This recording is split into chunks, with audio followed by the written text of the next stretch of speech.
এমনকি এই সুখকে পূরণ করবার জন্য আমরা স্ত্রী পুত্র পরিজন আত্মীয় স্বজনদের কাছ থেকে আশা করে আছি যে তারা আমাকে সুখী করবে, আমার পুত্র আমাকে সুখী করবে। আমরা এখনো অদ্যাবধি আমরা এই আশার ভরসার সাগরে বারবার ডুবছি আর ভাসছি, ডুবছি আর ভাসছি। তো এই যে দুঃখের কারাগার, দুঃখের কারাগারে কখনো কি সুখ পাওয়া সম্ভব?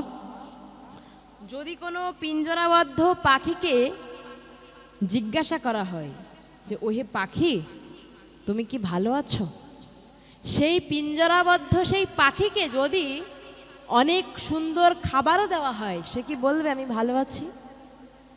কেন বলবে না? কারণ পাখির ধর্ম হলো স্বাধীনতা।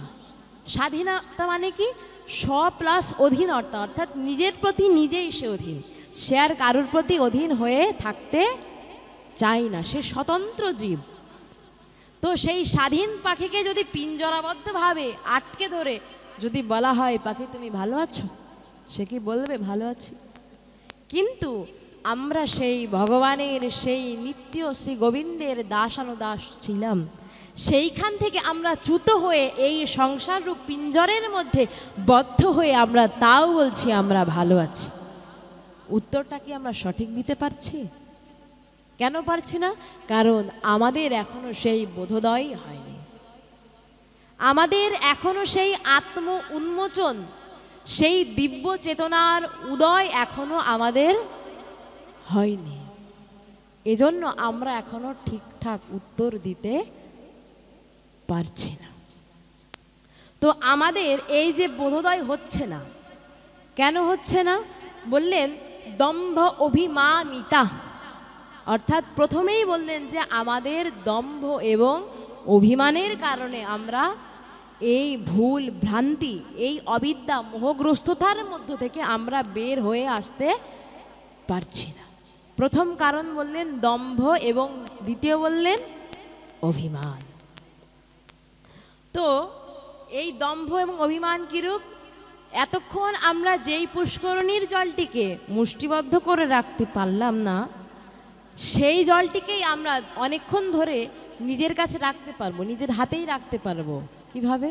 অর্থাৎ সেই জলটিকে যদি কঞ্জলি পুটে করে যদি রাখা হয় এবং শ্রী গোবিন্দের চরণে যদি রাখা হয়, তাহলে সেটি দীর্ঘক্ষণ থাকবে। থাকবে কি না? একটি জলকে মুষ্টিবদ্ধ করে যত সেকেন্ড রাখা যাবে, অঞ্জলি করে যদি কেউ রাখে তাহলে তার থেকে অনেক সময় বেশি রাখা সম্ভব। ঠিক তদ্রূপ যদি আমরা আমাদের দম্ভ এবং অভিমানকে নিজের জীবনের ভিত্তি, অর্থাৎ দম্ভ এবং অভিমানকে ভিত্তি হিসাবে আমরা যদি নিজেকে প্রতিষ্ঠা করি, তাহলে কি হবে? ওই মুষ্টিবদ্ধ পুষ্করণীর জলের মতনই আমাদের পরিণাম ক্ষণস্থায়ী হবে। তাহলে আমাদের পরিণামটা কখন দীর্ঘস্থায়ী হবে? যখন ওম গোবিন্দাই নাম বলে নিজেকে গোবিন্দ চরণে সমর্পণ করে দেব, ঠিক তখনই আমার অস্তিত্বটি দীর্ঘস্থায়ী হবে। এবং আমাদের যেই দম্ভ এবং অভিমান, এই দম্ভ এবং অভিমানকে কাটাতে হলে একমাত্র প্রয়োজন সাধুমুখে হরিকথা। একমাত্র সাধুমুখে হরিকথাই পারে আমাদের এই দম্ভ এবং অভিমানের মধ্য থেকে বের করে নিয়ে আসতে। আমি তো সাধু নই, জানি না আমার দ্বারা আপনাদের কি কল্যাণ হবে, কিন্তু ওই যে ভক্ত কৃপা, গুরু কৃপা, এজন্য শ্রী গুরুচরণকে সম্বল করে আমরা ভাগবতীয় কথা আস্বাদনের নিমিত্তে ব্রতী হয়েছি। তো কই এত বছর তো হরিকথা শুনলাম, কোনো পরিবর্তনই তো করতে পারলাম না নিজের। আমি তো নিজেই তো কত বছর ধরে হরিকথা শ্রবণ করলাম না, কিন্তু আমার তো কোনো কল্যাণ তো আমি করতে পারলাম না। তো কোনো একটি ক্ষেত্রের, কোনো একটি জমির কোনো অংশ যদি উঁচু ঢিবি থাকে, কোনো অংশে যদি উঁচু আকারে ঢিবি অবস্থায় থাকে, যখন বৃষ্টি হবে বঙ্গবসুন্ধরার উপরে, সেই বৃষ্টির জল ঢিবির উপরে দাঁড়াবে তো এবং ওই ঢিবির উপরে কোনো ফসল ফলবে তো? কেন? তাহলে কি করলে ফসল ফলবে? বললেন, যার মধ্যে বিত্ত বৈভবের, সম্পদের আত্ম অহমিকার যে গৌরব, অর্থাৎ যার এই যে উঁচু হওয়ার শখ, যে দম্ভ অভিমানের দ্বারা সর্বদা নিজেকে জাহির করবে, সে ফলস্বরূপ কখনো কৃষ্ণ প্রেমধন পেতে পারবে না। দম্ভ অভিমানের দ্বারা যে ব্যক্তি উচ্চ ঢিবির মতো, আমার মতো উচ্চ ঢিবির মতন হতে চাইবে, উচ্চ স্থানে বসতে চাইবে, তার দ্বারা কখনো কৃষ্ণ প্রেমধন প্রাপ্তি করা সম্ভব নয়। যতই সেখানে বৃষ্টিপাত হোক, যতই সেখানে হরিকথায় প্লাবন বয়ে যাক, যদি দম্ভ অভিমান থেকে যায়, তাহলে আজন্ম কেন, কোনো জন্মই তার কোনো কল্যাণ হওয়া সম্ভব নয়। আর এই দম্ভের যে সিদ্ধান্ত আমরা নিয়েছি, অর্থাৎ আমি যে দাম্ভিকতা দেখাচ্ছি, কেন দেখাচ্ছি? মোহগ্রস্ত হয়ে। মোহগ্রস্ত হবার কারণেই আমি আমার আত্মকে জাহির করতে যাচ্ছি।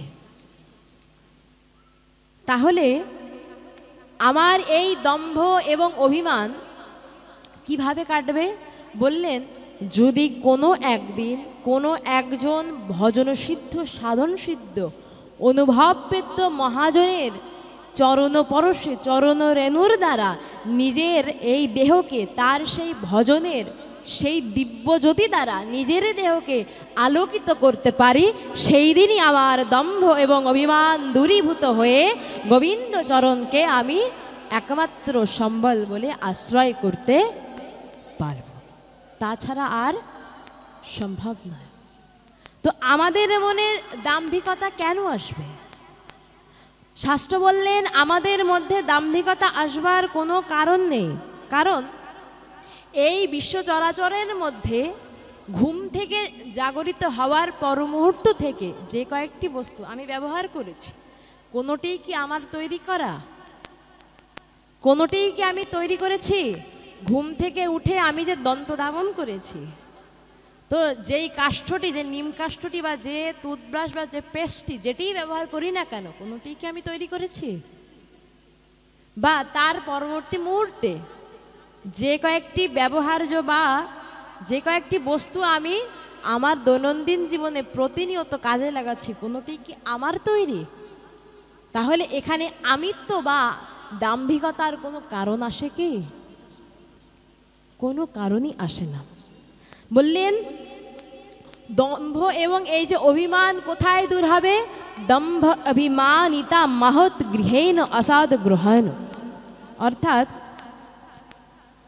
দম্ভ অভিমানের দ্বারা আমরা কখনো আমাদের যে সত্যকে কখনো আমরা দেখতে পারবো না। দম্ভ এবং অভিমান থাকলে ওই অন্ধকারের দ্বারা আমরা সর্বদা নিমজ্জিত হয়ে যাব। অন্ধকারে নিমজ্জিত হয়ে যাবার কারণে সত্যটি আমাদের আর অক্ষিগোচর হবে না। কিরূপ?